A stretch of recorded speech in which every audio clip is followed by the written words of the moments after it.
Hello guys, I would like to congratulate my advisee, Sir Jonathan Mandea, for passing his final defense for Master of Information Technology at the University of Negros Occidental Reclusos Graduate School.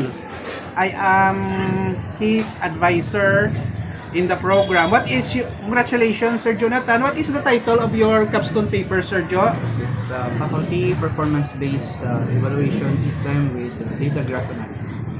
Okay, so it is written in PHP, right? In MySQL, no? So it is a client-server type of application with a little bit of machine learning. Once again, if you want to study Master in Information Technology, Master in Information Systems, and Master of Science in Computer Science, if you are here in Negros or other parts of the world, we are full online. Enroll at UNO Recoletos Graduate School. I am one of your teachers, no professor in that course. So once again, congratulations, Sergio, for the job well done, and thank you for watching, guys.